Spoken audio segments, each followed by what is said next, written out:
gritou. Não, sinhazinha. Não tive culpa. O que é isso, minha filha? Abaixe essa arma.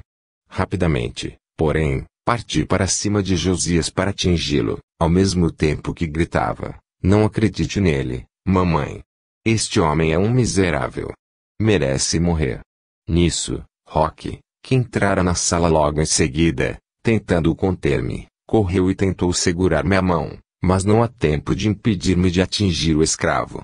Josias, percebendo minha intenção, instintivamente levou a mão para proteger-se e arrancou a faixa de tecido que se soltou, e as tilintantes moedas se espalharam pelo chão. A cena era terrível. Josias desaba no assoalho, que fica vermelho do sangue que o jorra da ferida aberta. E eu, agora com as mãos atadas pelo capataz, enlouquecida, comecei a falar sem parar. Mamãe, não acredite nele. É tudo mentira. Ele não pode me acusar de nada. Com a respiração ofegante, o coração acelerado, a mãe finalmente compreendeu a razão de todo o medo de Josias. Olhando para mim, com infinita tristeza, ela sussurra, ele não acusou ninguém, minha filha. Em choque, percebo, tardiamente, que falei demais. Agora tudo tinha sido descoberto. Não havia mais como me esconder. Senti-me perdida. Tudo o que fizera para encobrir meus atos criminosos tinha sido inútil. Em crise, aos gritos, me debati nos braços de Roque, que me segurou com firmeza, até que desmaiei. Pegando-me no colo, ele me levou para meus aposentos, enquanto Tommy montou o primeiro cavalo que encontrou e correu para a cidade em busca do médico. Mamãe, caída em uma cadeira, estava trespassada de dor. A verdade atingira muito duramente. Pálida e desfeita, com os olhos fixos no vazio, sem mover um músculo, permanecia calada. Os escravos, ouvindo o tumulto e o vozerio inusitado no casarão, correram para o escritório e se depararam com a trágica cena. De um lado, eu, contida à força por Roque, gritava sem parar. De outro, mamãe, largada em uma cadeira, em choque, e no assoalho, o pobre Josias, inconsciente, com a barriga aberta, enquanto o sangue se esvaía pela ferida. Também paralisados de horror, os escravos choravam e se lamentavam diante daquele quadro incomum. Amaro, mais prático, percebendo que Josias não estava morto, levou-o para a senzala, pedindo a alguém que chamasse Pai Albino. Não demorou muito, o Dr. Teófilo chegou. Informado por Tommy sobre a tragédia, rapidamente medicou mãe e filha e, em seguida, correu para a senzala para ver o escravo. Pai Albino já estava ao lado dele, sem poder fazer nada. Apenas colocou um chumaço de pano na ferida para controlar a hemorragia. Examinando-o, o médico pediu que trouxessem água quente e panos. Preparou tudo, deu-lhe uma boa dose de bebida e, após costurar-lhe o ventre, deu-lhe de beber algumas gotas. Depois, lavou as mãos e enxugou-as, respirando mais tranquilo.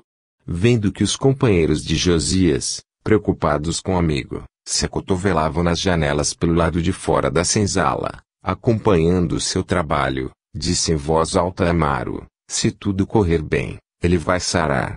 O corte não atingiu nenhum órgão. Pai Albino, dê a ele algumas gotas deste remédio sempre que ele estiver com dor. Voltarei amanhã. Em seguida, dirigiu-se à casa grande para ver como estava a mamãe. Encontrou-a melhor, com a cabeça recostada no espaldar da cadeira, mas no mesmo lugar. Senhora Virgínia, precisa repousar. As gotas calmantes que lhe ministrei ajudarão a descansar. Vou pedir a Dinha que a leve até ao quarto. Tudo está sob controle agora. Parecendo sair daquele torpor, ela perguntou, Josias. Morreu? Não, senhora Virgínia. O ferimento não foi fatal, graças a Deus. Ele vai sarar, se tudo correr como espero. E minha filha? Está medicada e vai dormir até amanhã. Fique tranquila. Parecendo que só naquele momento soltava o ar preso no peito, ela murmurou, obrigada, doutor.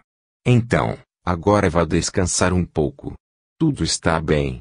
Eu a verei amanhã cedo. Não se preocupe com nada. Aproximando-se, Dionísio a ajudou a levantar-se, Conduziu-a pelas escadarias e a levou até seus aposentos, colocando-a no leito. Respirando fundo, sentou-se em uma esteira e ficou cuidando da sua sinhá. Só deixou o quarto quando notou que mamãe dormia a sono solto. 27. Teófilo. Na manhã seguinte, quando o doutor Teófilo chegou, tudo era silêncio no casarão. Os serviçais se movimentavam procurando não fazer o menor ruído, temiam incomodar-nos. Eu, mantida sob o efeito de medicação, e minha mãe, que também dormia, recuperando-se dos trágicos acontecimentos da véspera. Todos estavam com atenção em suspenso e cochichavam pelos cantos, tentando encontrar o motivo para a terrível cena que presenciaram. O médico ministrou-me uma nova dose de medicamento, recomendando: Dionísia, dê a ela estas gotas 2 vezes ao dia, pela manhã e à noite. Por quanto tempo, doutor? Indagou atenta. Até que Maria Eugênia saía desta crise. Mas não se preocupe. Virei todos os dias visitá-la, acompanhando-lhe o tratamento. Agora vamos até os aposentos da senhora Virgínia. Entrando no quarto em penumbra, o médico caminhou sem fazer ruído.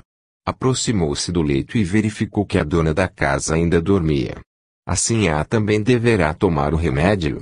Somente se não estiver bem. Vou deixar o vidro, mas dele só em caso de necessidade. Sim, senhor doutor. Muito bem, Dionísia. Está tudo sob controle aqui, tia Casagrande. Vou até a senzala ver como está Josias, disse ele, fechando a maleta e encaminhando-se para a porta. Sim, senhor. Pode ficar descansado que tomarei conta das sinhás. O médico lançou ainda um olhar para Virgínia e saiu do quarto. Desceu as escadarias e atravessava a sala encaminhando-se para a porta de saída, quando encontrou Odete que o aguardava. O doutor aceita um cafezinho. Foi feito ainda agorinha. Aceito com prazer, Odete. Como vão as crianças? Muito bem, doutor, respondeu ela com um sorriso, enquanto colocava o café na xícara, entregando ao médico. Ele tomou a bebida fumegante e agradeceu com um sorriso. Está ótimo. Bem ao meu gosto, Odete. Obrigado. Agora vou à senzala ver o Josias e voltarei em seguida. Saiu para o jardim, deu a volta e tomou o rumo do grande barracão. Encontrou Josias acordado, embora enfraquecido pela perda de sangue, ao lado dele, pai Albino, que, pelo jeito, tinha passado a noite ali velando. Examinou o ferido cuidadosamente. Como estou, doutor? Indagou com voz sumida. Muito melhor do que eu esperava, afirmou o médico, surpreso. Depois, virando-se para o ancião, perguntou: o que fez, pai Albino, para que Josias tivesse uma melhora tão rápida? O ancião sorriu mansamente e respondeu: apenas o que sei fazer, doutor, orei por ele.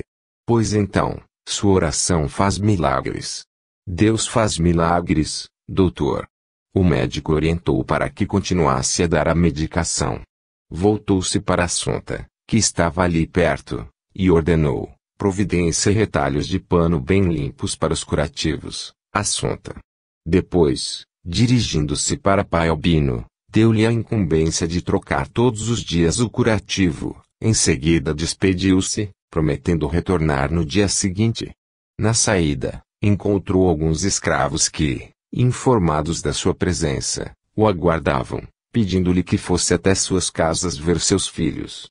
Como sempre fazia ao vir à fazenda Santa Genoveva, ele recebeu a cada um. A todos, o médico atendia com boa vontade e carinho.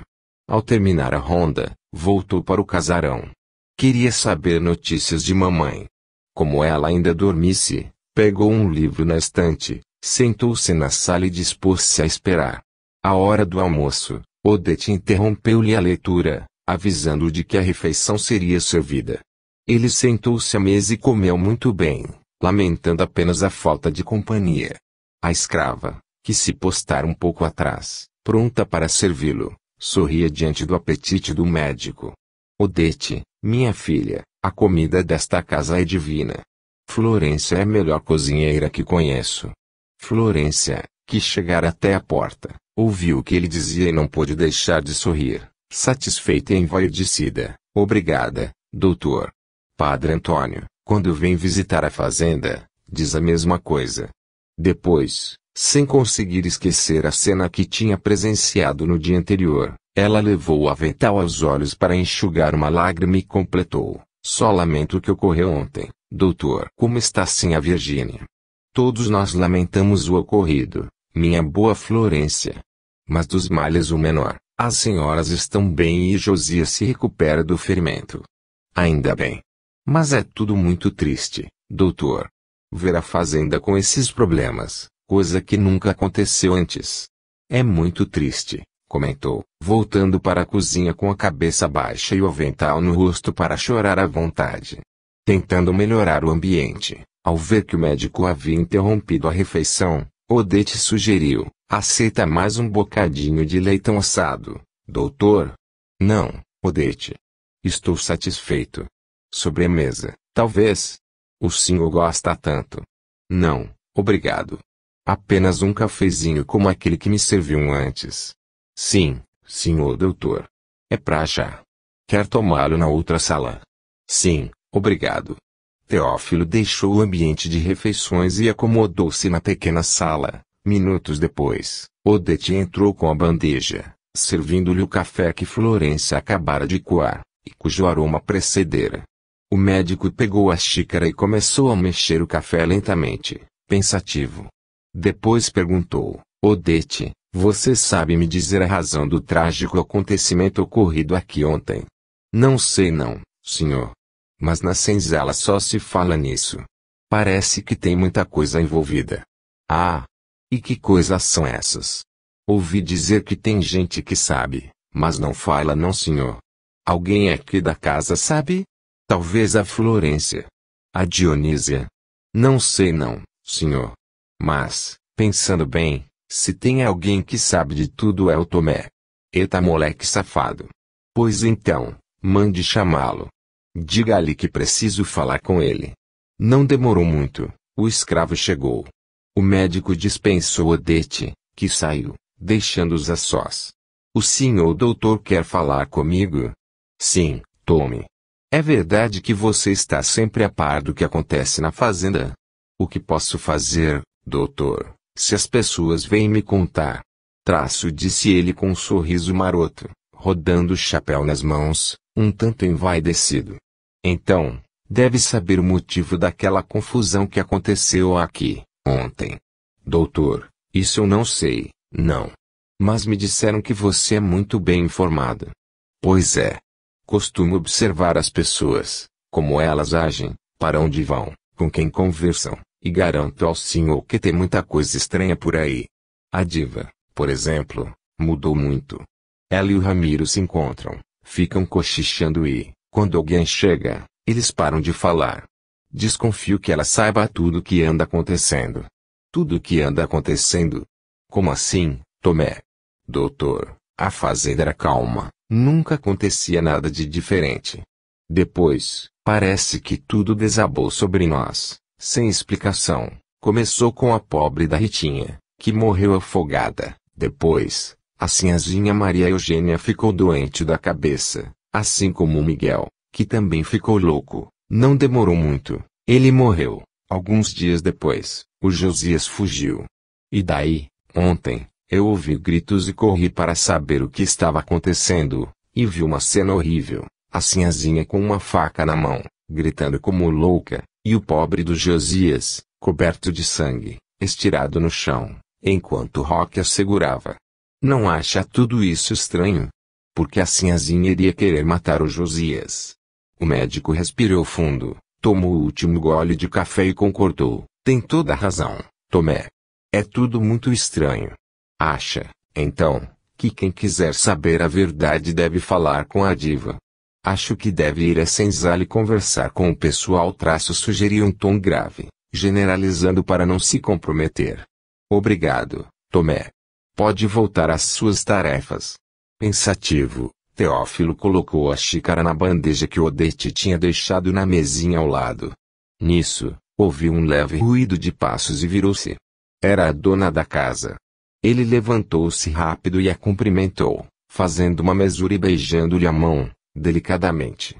Boa tarde, Senhora Virgínia. Não deveria ter se levantado. Eu terminava de tomar o meu café e, em seguida, iria vê-la. Não se preocupe comigo, Dr. Teófilo. Estou bem.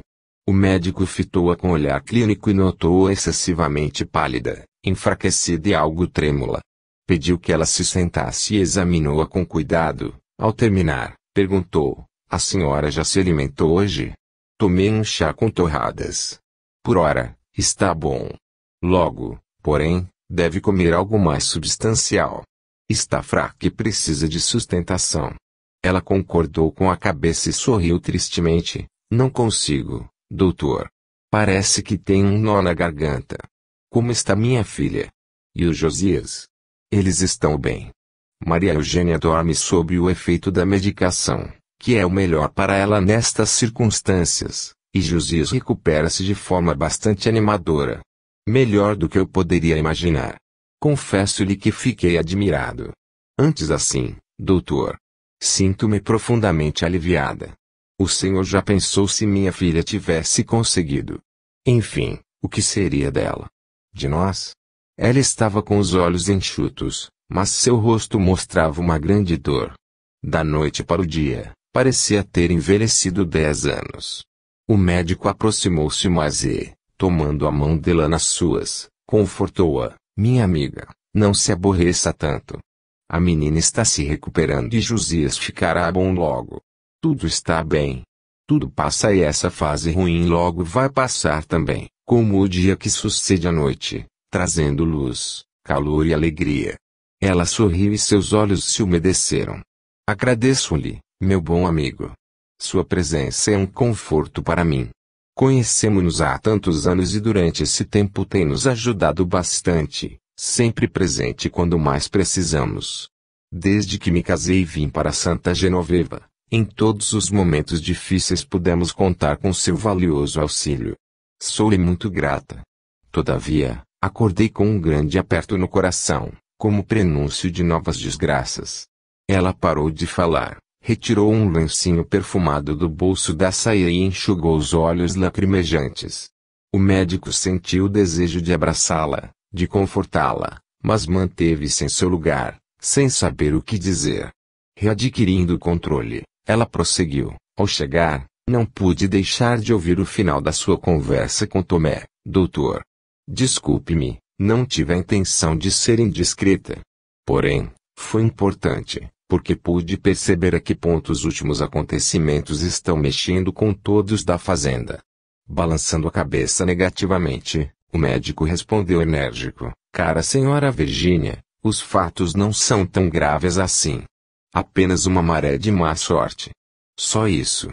Quanto a Maria Eugênia, há anos sabemos que ela é doente dos nervos, e que esses problemas precisam ser tratados, para que ela tenha uma vida normal.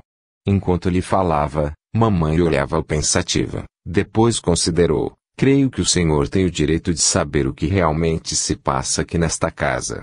Diante da surpresa do médico, que a observava sem entender, tocou a sineta.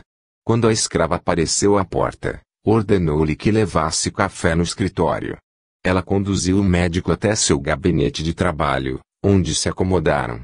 A escrava voltou pouco depois com o café. Pode deixar a bandeja, Odete. Eu mesma sirvo. Preciso conversar com o Dr. Teófilo e não quero ser interrompida. Cuide para que ninguém se aproxime. Ninguém. Entendeu? Sim, sim, a Virgínia. Mas, e se a Sinhazinha? Ninguém, Odete. Nem minha filha.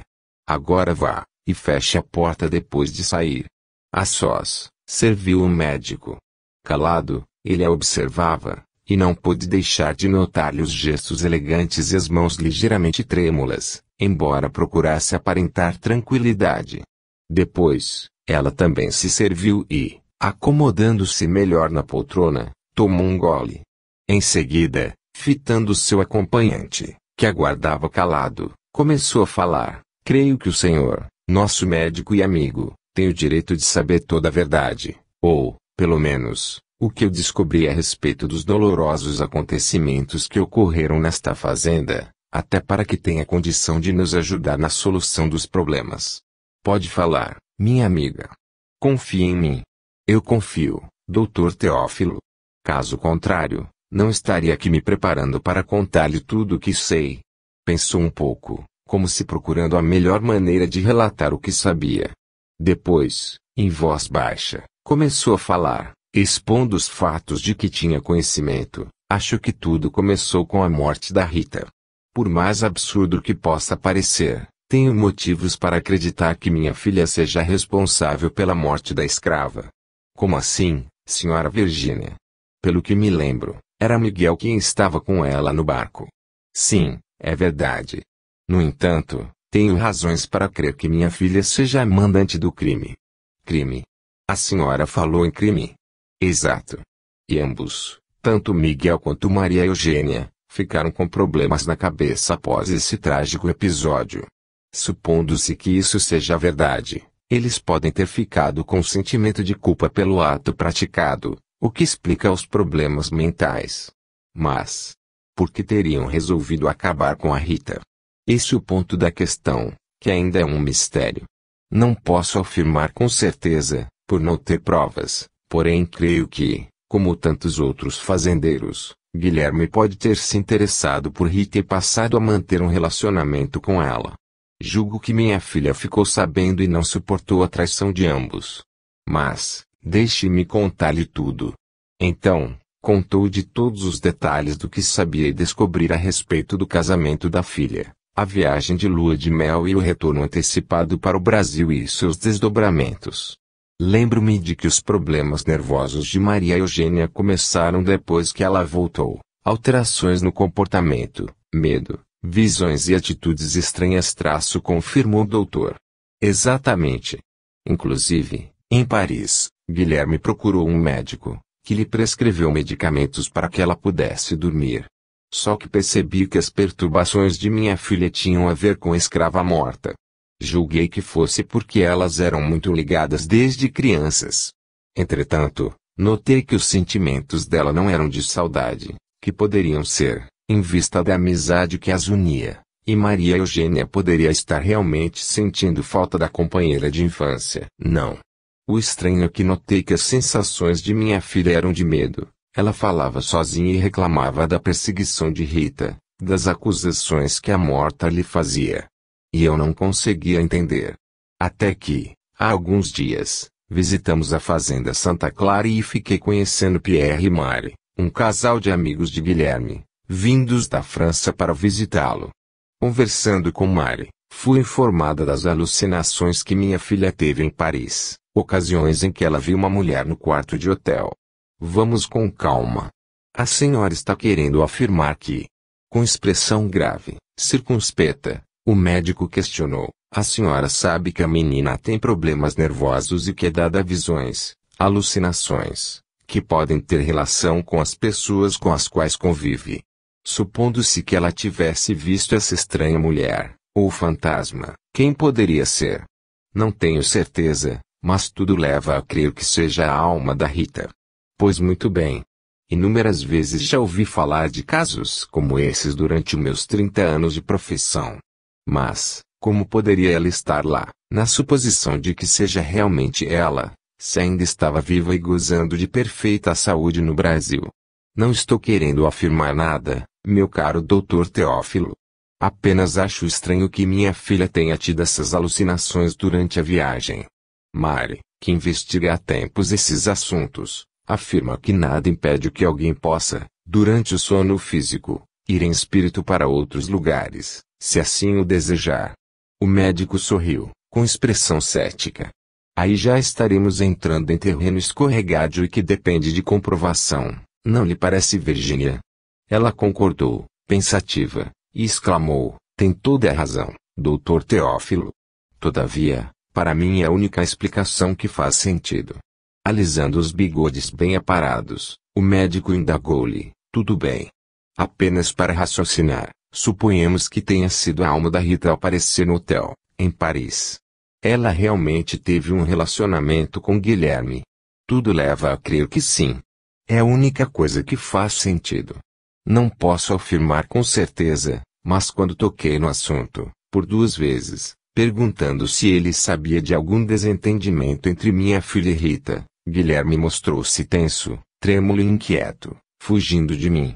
Da última vez, quase caiu do cavalo. Muito bem.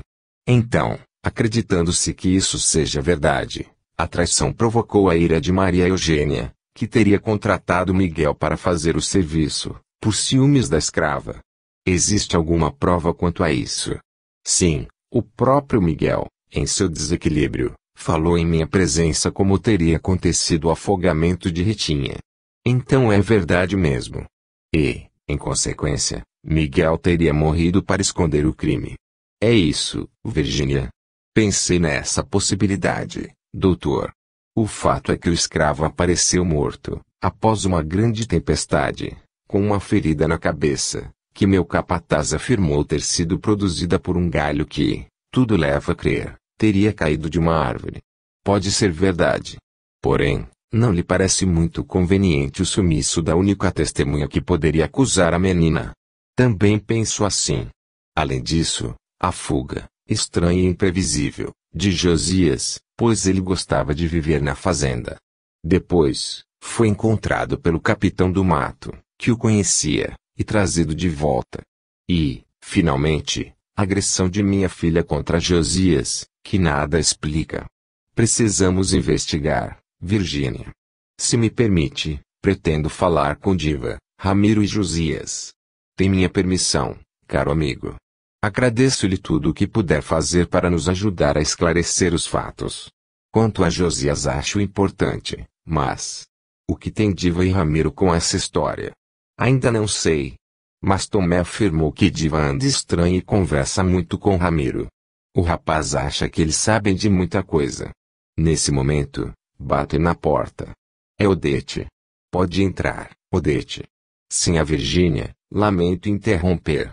Assim a avisou que não queria ser perturbada. Não se preocupe. Pode falar, Odete. É que a Sinhazinha acordou, e o doutor deixou a ordem com a Dinha para avisá-lo imediatamente quando ela acordasse. Fez muito bem, Odete, disse a dona da casa. É verdade. Obrigado, Odete, irei imediatamente traço agradeceu o médico. Deixando a conversa para depois, mamãe e Teófilo dirigem-se para os meus aposentos. 28. Complicações. Após verificar o estado de sua paciente, o médico saiu a caminhar sem rumo pelas imediações da casa grande. Passou pelo local onde as escravas lavavam as roupas e, ao ver Diva, que ele conhecia, parou para conversar com ela. Como vai, Diva? Cumprimentou. Como Deus quer, doutor, ela respondeu, desanimada. Diva, eu preciso de umas ervas. Pode levar-me até o local onde estão as plantas medicinais? Não entendo de plantas, doutor. Melhor falar com Pai Albino, ele, sim, conhece tudo. Pai Albino está cuidando de Josias, conforme lhe pedi, e não pode deixar seu posto. Por outro lado, eu conheço plantas. Só necessito que me leve até o lugar. Então, está bem, doutor, concordou ela. Deixando a roupa na tina, enxugou as mãos no avental e mostrou-lhe o caminho. É por aqui, doutor. Saíram caminhando sem pressa e o médico tentava conversar com ela. Você não me parece muito bem, Diva. Está com algum problema? Não estou nada bem, doutor. Perdi alguém que amava muito, e nada mais importa para mim. Ah! É muito triste mesmo perder alguém que se ama. Passei por essa experiência quando minha esposa faleceu logo depois que nos casamos. Se pelo menos ela tivesse me deixado um filho. O doutor é viúvo, então? Por que não se casou de novo?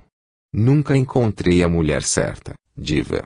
Por isso, resolvi ficar sozinha e preencher meu tempo com o consultório, dedicando-me a meus pacientes.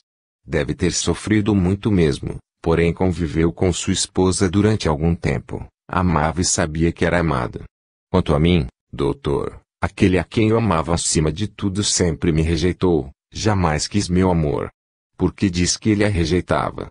Perguntou o médico, penalizado. Amava outra mulher, eu acho. Agora está morto. Será que eu conheci? Para ser amado assim por você deve ser alguém muito especial. E era, doutor. O senhor o conheceu, sim. Era o Miguel. Miguel. Sim, eu o conheci bem. Lamento muito, diva, o que aconteceu com ele. Primeiro a loucura, depois a trágica morte no meio do mato. Agora posso entender melhor por que você está tão triste e desanimada. Ela virou-se para ele, surpresa. É tão evidente assim, doutor? Tento não demonstrar meus sentimentos. Não me leve a mal, diva. Como médico, estou acostumado a notar a reação das pessoas. Faz parte da minha profissão, justificou-se. Logo em seguida, ela apontou para um recanto em meio à vegetação e disse: chegamos, doutor. É logo ali. Obrigado, diva. Ajuda-me a apanhar as ervas de que preciso? Claro, doutor. Ele mostrou a ela quais as plantas de que precisava e, enquanto cortavam os galhos, continuaram conversando. Diva, eu apreciava Miguel, e confesso-lhe que não entendi por que ele ficou doente da cabeça. Sempre foi equilibrado, seguro. O que pode ter acontecido que mexeu com ele dessa maneira? A escrava parou o que estava fazendo e seu rosto mostrava revolta e indignação. Eu odeio aquela mulher. Odeio. Se pudesse, eu acabaria com ela. Diva estava parada, de pé, com os olhos vítreos, toda trêmula. Teófilo, que não a perdia de vista, observando-lhe as reações, aproximou-se dela e, segurando-a pelo braço, levou até a sombra de uma árvore. Colocou-a sentada nas grossas raízes e depois se acomodou perto dela. Acalme-se, diva. De quem está falando? Daquela mulher horrorosa, a sinhazinha Maria Eugênia. Teófilo percebeu que havia chegado a hora de saber a verdade. O que tem Maria Eugênia com isso? Tudo, doutor. Tudo. Vou lhe contar. Estou com essa história entalada na garganta e não aguento mais. Miguel era apaixonado pela sinhazinha. De alguma forma, ela ficou sabendo e aproveitou-se disso para convencê-lo a matar Rita. Diva, essa é uma afirmação muito séria. Tem certeza do que está dizendo? Tenho certeza, doutor. Ouvi do próprio Miguel, a quem eu visitava às vezes na Pedra Grande, onde se abrigava. Ele ficou louco por ser perseguido por Ritinha, que não lhe concedia perdão e o acusava pela sua morte. Não é possível, exclamou ele para si mesmo. É possível, sim, doutor. A alma da pobre Rita sofre e está sempre por aí. Na senzala mesmo, muitos sentem a presença dela, ouvem seus lamentos, seus gritos, seu choro desesperado. Tem noite que ninguém consegue dormir. Meu Deus! E como ele morreu? Será que a Ritinha? Não, respondeu ela discordando com a cabeça. A Rita está morta, não teria condições para isso. Foi coisa de gente viva, e malvada mesmo. Como assim, diva? Dizem que ele morreu ferido por um galho que lhe caiu na cabeça durante uma tempestade.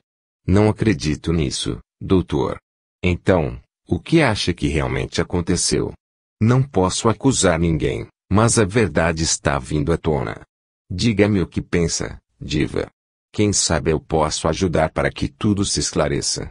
O doutor vai proteger as sinhás, disse ela com expressão de dúvida. Não, diva. Sou pela justiça e sempre mostrei que sou amigo de vocês. Quero o melhor para todos os envolvidos.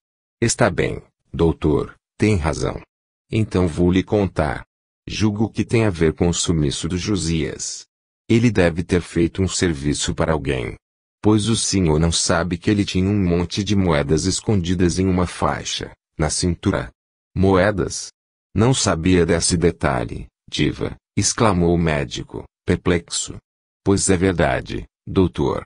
Quando ele foi ferido e caiu no chão, a faixa se rompeu e as moedas se espalharam pelo assoalho. Todos viram.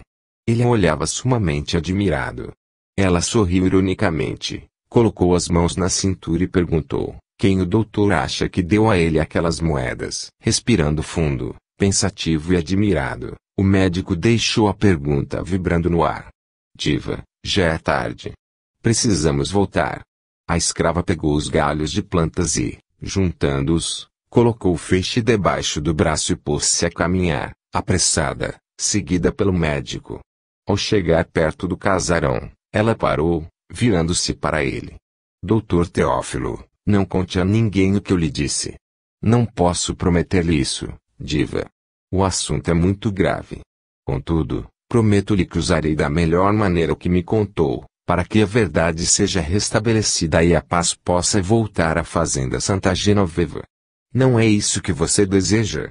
Está certo, doutor. Faça o que for melhor.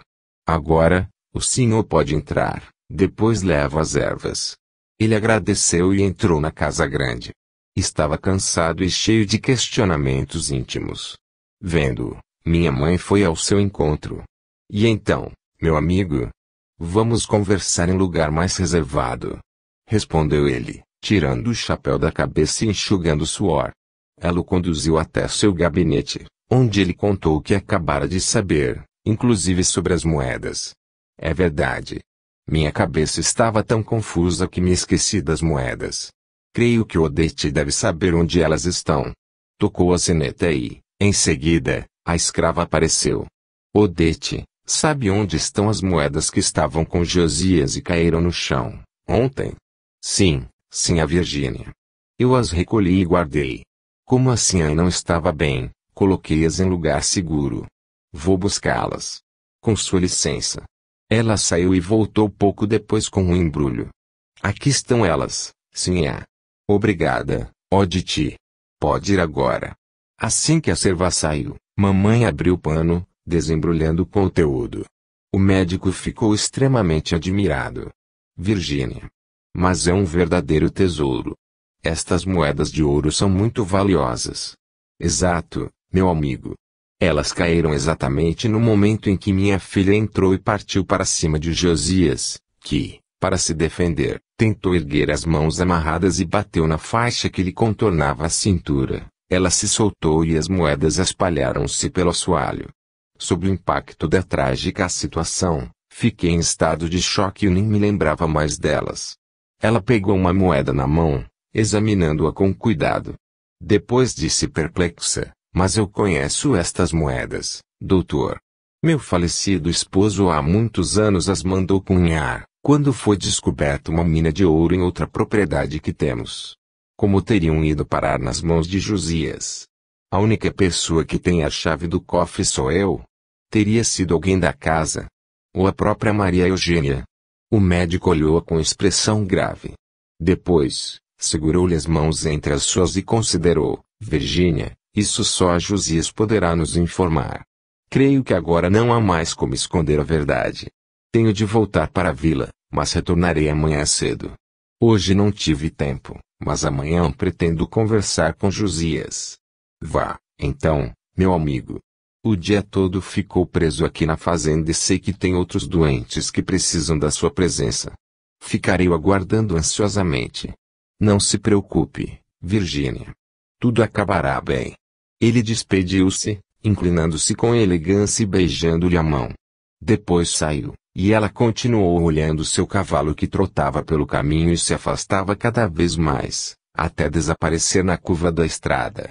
Alguém foi avisar minha mãe de que eu queria falar-lhe. Respirando fundo, ela subiu as escadarias, preparando-se para a conversa com a filha que, tinha certeza, seria difícil. Entrou nos meus aposentos mostrando uma fisionomia serena e confiante. Sorriu, aproximando-se do leito. Boa tarde, minha filha, como está se sentindo? Mamãe. Que bom que chegou. Passei muito mal e tive sonhos horríveis. Preciso conversar com a senhora. Ela sentou-se no leito e fez um gesto de concordância com as mãos. Pois muito bem, aqui estou. Procurou esquadrinhar meu semblante para ver o que estava passando pela minha cabeça. Mamãe, não acreditou no que aquele escravo horroroso disse contra mim, não é? Maria Eugênia, o Josias não falou nada contra você. Por que insiste nisso? Aquele escravo me odiava, mamãe. Mas agora ele está morto, não é? Minha mãe encheu os pulmões de ar, como que procurando ganhar tempo. Depois afirmou lentamente: não, Maria Eugênia. Josias está se recuperando, segundo o doutor Teófilo. Naquele momento, um medo terrível passou a tomar conta de mim. Em pânico, completamente desequilibrada, Eu gritava a plenos pulmões, não. Não é possível. Esse médico não sabe nada. Ele tem de estar morto. Depois de tudo o que fez, só merece morrer mesmo. A senhora nunca notou como ele me olha com rancor? Acalme-se, minha filha. Não se preocupe com ele, é apenas um escravo. Você não pode ficar assim agitada. Ao mesmo tempo em que falava comigo, mamãe fez um sinal à Dinha que trouxe o remédio, do qual pingou algumas gotas na minha boca. Não demorou muito, comecei a sentir os efeitos do medicamento. Com voz enrolada, ainda murmurei, ele é um ladrão, mamãe. Roubou as moedas de ouro. Viu quando elas caíram no chão? Ele não merece viver. Não merece. E como ele teria aberto o cofre, minha filha? Ainda ouvi mamãe perguntar, mas não consegui responder. Novamente mergulhei em sono profundo. Um sono repleto de pesadelos. Minha mãe estava arrasada. Os olhos marejados de pranto mostravam a imensa dor que a dominava. A sensação de impotência, por não poder ajudar a própria filha, aliava-se ao medo da verdade que estava vindo à tona. Permaneceu algum tempo no quarto em penumbra, acomodada em uma poltrona próxima ao leito da filha. Cansada de pensar, tentando encontrar uma saída para aquela situação, ela cochilou. Os serviçais da casa estavam pesarosos e sem saber o que fazer. Avisada, Dinha subiu e levou o remédio para a senhora, acordando-a gentilmente. Tome, sinhá. Vai lhe fazer bem. Em seguida, Dionísia levou-a para seus aposentos. Lá, a criada tirou-lhe o traje apertado, trocando-o por uma camisola, e acomodou-a no leito. Logo Odete entrou com uma xícara de chá de cidreira, para relaxar. Depois, correram as cortinas ficando o quarto em penumbra, saíram, fechando a porta e deixando-a repousar com tranquilidade. 29. Recebendo visitas. Na manhã seguinte, quando Teófilo chegou à fazenda Santa Genoveva, ao aproximar-se da casa grande, ficou sabendo das novidades por Tome, que estava à entrada. Apressou o passo, encaminhando-se para os aposentos da dona da casa. Bateu levemente na porta, e Dinha atendeu prontamente. Ah! Que bom que o senhor chegou, doutor. Como está ela, Dionísia? Ontem a senhora não passou muito bem, doutor, e tive de lhe dar o remédio. Mas agora está melhor. Veja. Está se mexendo. Vai acordar. Ele aproximou-se do leito, olhou a mulher deitada e achou-a ainda mais bela. Talvez ouvindo leve ruído de passos, as longas pestanas se abriram e 2 olhos verdes e sonolentos o fitaram. Somente então ela deu-se conta do que estava acontecendo. Doutor. O senhor, aqui? Sim, minha senhora. Já passa das 9 horas. Como prometi, aqui estou. Pelo jeito dormiu muito bem. Como se sente? Ela agarrou a mão do médico, atemorizada. Estou com medo, meu amigo. O que será que Josias sabe que apavora tanto a minha filha? Não se assuste, cara Virgínia. Fique tranquila. Vou ver Maria Eugênia, depois irei até a senzala. Em seguida, voltarei com notícias. Agora, tome estas gotas e procure relaxar. Não me demoro. Cerca de 1 hora depois, ele retornou, encontrando-a ansiosa, e então falou com Josias. Acalme-se. Falei, sim. Porém teremos tempo para conversar. A senhora já tomou seu café da manhã? Dinha, com a liberdade da longa convivência, antecipou-se e respondeu, não tomou não, senhor doutor. Quem sabe agora que o senhor está aqui, assim a Virgínia sente comer alguma coisa. O médico sorriu, animado, é verdade, Dinha. Com a pressa, também eu ainda não comi nada. Mamãe devolveu-lhe o sorriso e estendeu o braço tocando a sineta. Quando a escrava apareceu, ela ordenou, Odete, traga café para 2, sim. É pra já, sinhá, disse, saindo do quarto. Dinha ajudou sua senhora a se vestir. Em seguida, mamãe se levantou e acomodou-se com o médico em torno de uma pequena mesa redonda que ela, normalmente, usava para leituras. Não demorou muito, Odete entrou com a bandeja, colocando-a sobre a mesa. Teófilo ficou tão animado diante da fartura que mamãe também se rendeu. Ambos provaram de tudo. Ao terminar, satisfeitos, um olhou para outro e trocaram um sorriso. Muito bem. É assim que gosto de vê-la, minha amiga Virgínia. Então, agora que satisfiz sua vontade e alimentei-me convenientemente, vai contar-me o que conversou com Josias, meu caro doutor. Teófilo olhou para os lados, verificando se havia ouvidos indiscretos ali no quarto. Notando-lhe a preocupação, ela o serenou. Não há ninguém aqui, doutor. Odete foi cuidar de suas obrigações e Dinha foi ver minha filha. Pode falar sem medo. Mais tranquilo, ele relatou o que sabia. Conversei com Josias e ele falou-me sobre a sua fuga e como tinha sido capturado por Lupércio, o capitão do mato, entre outras coisas. O que mais ele lhe disse? Virgínia, temos de estar preparados para tudo. Como assim, Teófilo? Soube de mais alguma coisa? Traço indagou ansiosa. Quando estiver melhor, falaremos sobre isso. Não. Quero saber já. Sou forte o suficiente para enfrentar qualquer situação. Diga-me, o que mais ele disse? Exigiu ela, enérgica. Bem, já que insiste. A mim, Josias contou que tinha recebido as moedas das mãos da sinhazinha, como pagamento por um serviço realizado. Serviço realizado? Que ligações poderia ter minha filha com esse escravo? A senhora não imagina. Será por ter. Enfim. Tem a ver com Miguel? Tem. Meu Deus. Ele disse isso. Sim, com todas as letras. Então aquilo que eu suspeitava era verdade. Infelizmente. E tem mais, disse ele, lentamente com cuidado, sabendo que iria ferir ainda mais aquele coração de mãe, mas que ela precisava saber de toda a verdade, como um tumor que precisa ser extirpado para destilar toda a podridão. Mas ainda? Sim, Virgínia. Josias contou-me que, saindo da propriedade, levou um farnel que Maria Eugênia lhe preparara. Ao sentir fome, parou e abriu a sacola. Ia comer um pedaço de pão com carne, quando um cachorro se aproximou dele, faminto, penalizado, deu um pedaço da carne ao animal, como estivesse com sede. Antes de comer, desceu até o riacho, lavou o rosto e bebeu água. Ao voltar, o cão estava morto. Com os olhos arregalados de susto e medo, ela levou as mãos à cabeça, desesperada. Não posso acreditar, Teófilo. Ela pretendia matar Josias para eliminar qualquer prova contra ela.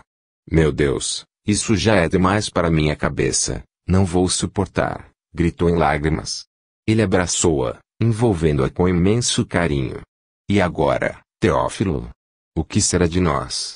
O que será de Maria Eugênia? Fique tranquila. Deixe isso por minha conta. Confie em mim. Eu confio. Ah, como eu confio. Trocaram um olhar em que havia tanto entendimento entre eles, que as palavras eram desnecessárias. Virgínia pensava, quantos anos da minha existência eu sofri com um homem que não me compreendia nem me amava. Ou melhor, amava-me do seu jeito. E agora, somente agora, quando já é tarde, encontro alguém que me compreende e que poderia me fazer feliz.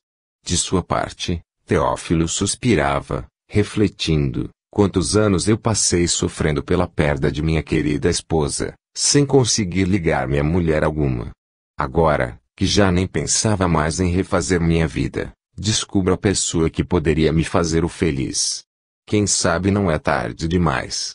Estavam assim, abraçados, envolvidos pela descoberta um do outro. Ela levantou a cabeça do peito dele, afastando-se um pouco. Ele tomou entre suas mãos as mãos dela e fitavam-se sem nada dizer quando ouviram duas batidas leves na porta e se assustaram. Era Odete. Sim, a Virgínia, o senhor Guilherme chegou com visitas lá de Santa Clara. Guilherme. E quem mais? Trouxe um casal que eu não conheço, sim é. Ah, sim. Com certeza devem ser Mara e Pierre. Avise as visitas que estou descendo, Odete. E peça a Dinha que venha me ajudar. Sim, sim é. Mamãe tinha os olhos arregalados e a expressão preocupada. Visitas logo hoje, que estamos com tantos problemas. O que houve, Virgínia? Parece-me inquieta. É que não esperava visitas, Teófilo. Pelo menos, não hoje, que está tudo tão conturbado aqui em casa. Acalme-se, Virgínia. Quem sabe a vinda de Guilherme não foi providencial. Lembre-se de que precisamos de informações que só ele poderá nos dar. Talvez a mim ele fale sobre o envolvimento dele com a Rita. Vou descer e fazer sala às visitas, enquanto troca de roupa. Tem razão, Teófilo. Obrigada. Que seria de mim sem você? O médico sorriu, satisfeito diante dessas palavras, saiu do quarto e desceu as escadarias alegre, mas curioso. Enfim, iria conhecer o casal ao qual ela se referira no dia anterior. Ao vê-lo, Guilherme levantou-se sorridente, cumprimentando-o. Bom dia, Dr. Teófilo. Que feliz encontro. Não esperava vê-lo aqui. Tenho o prazer de apresentar-lhe meus amigos Pierre e Marie Legrand, que estão de visita à nossa região. Ah, sim. Muito prazer em conhecê-los. E vieram de onde? Da França, mais especificamente, de Paris, respondeu Pierre, estendendo-lhe a mão. Ah, a Europa. Estou com saudade da cultura e da beleza que lá podemos desfrutar. Infelizmente, toda vez que programo uma viagem, meus pacientes não concordam e caem de cama. Todos riram, enquanto se acomodavam na sala de visitas, conversando sobre trivialidades. Para franceses, falam muito bem nosso idioma, considerou Teófilo. Na verdade, sou brasileiro e ensinei a Maria a nossa língua. Um quarto de hora depois, a dona da casa desceu bem arrumada e bela como sempre. Não fosse por leve palidez, traço que somente alguém que a conhecia bem poderia notar, apesar do colorido que colocara nas faces, não se perceberia que estava atravessando problemas.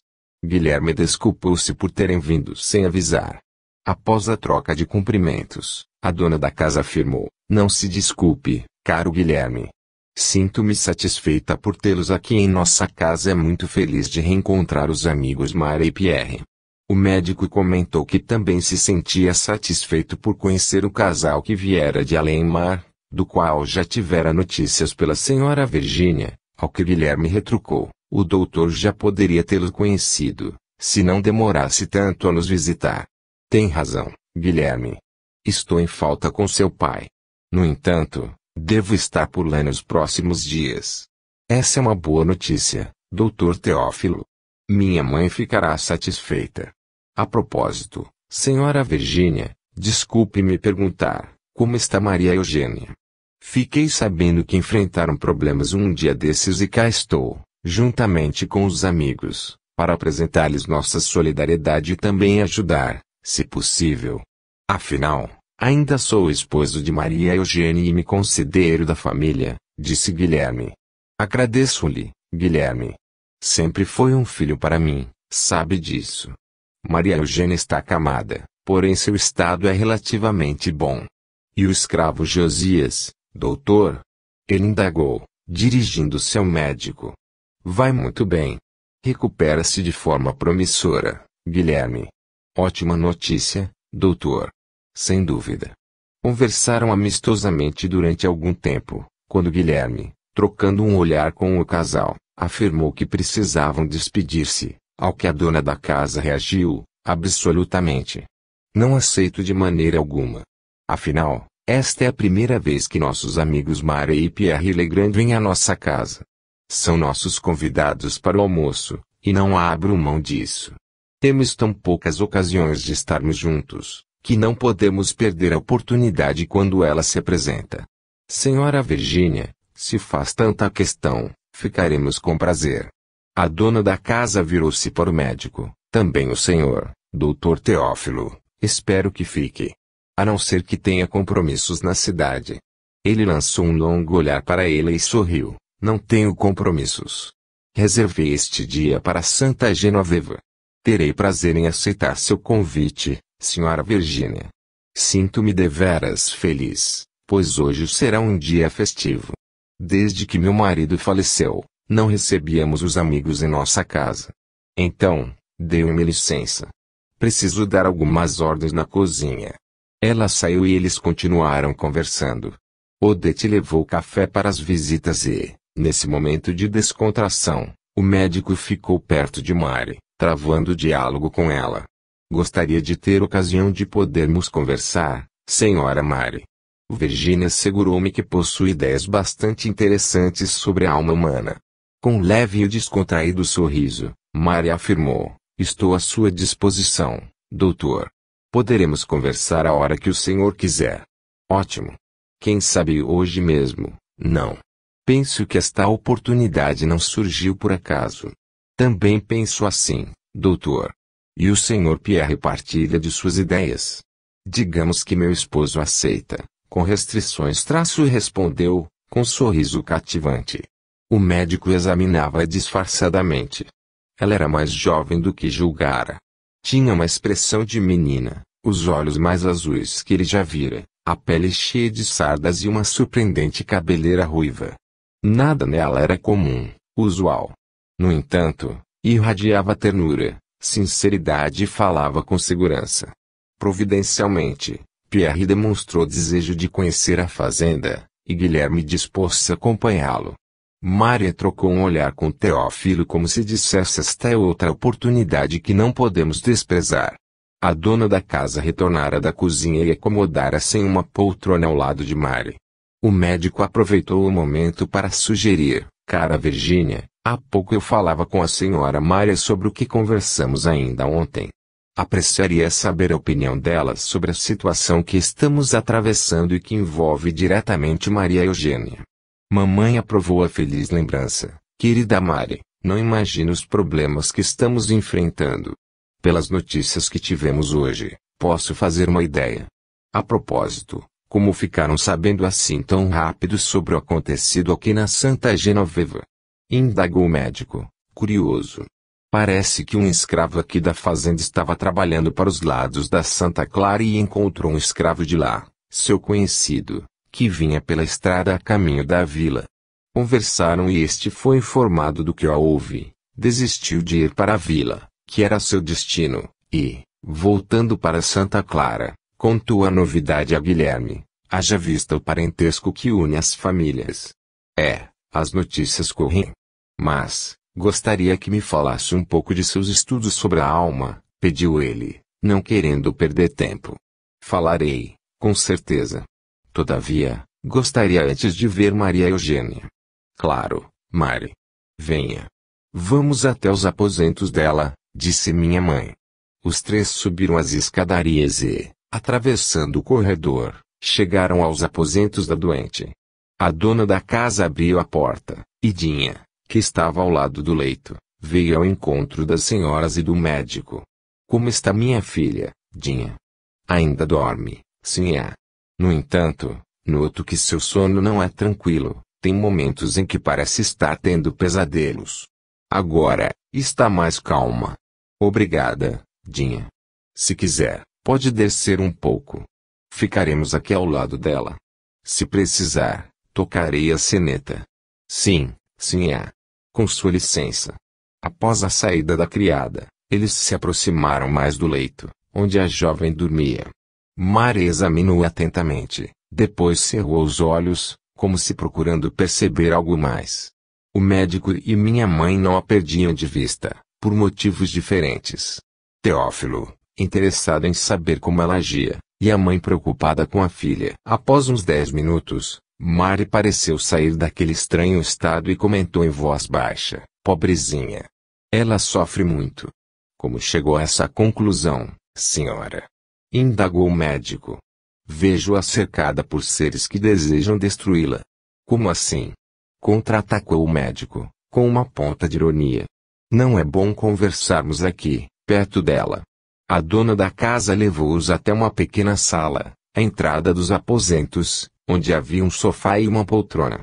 Acomodaram-se, e Mary, fitando o médico, passou a responder: Doutor Teófilo. Sei que não deve acreditar nessas coisas, mas foi o senhor que me perguntou sobre o que eu pensava a respeito da alma humana. Então, lhe respondo, o que vi tem relação com sua pergunta. Pode explicar-se melhor, senhora? Sem dúvida.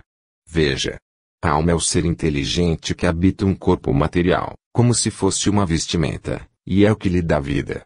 Todos nós somos almas que ocupam provisoriamente um corpo terreno, para aprendizado e consequente progresso. Quando o corpo morre, a alma se desliga dele e continua vivendo, de acordo com as suas tendências boas ou más, ou com o que já aprendeu. Se bem entendi, quer dizer que esses seres que a senhora diz que viu são almas que já ocuparam um corpo de carne?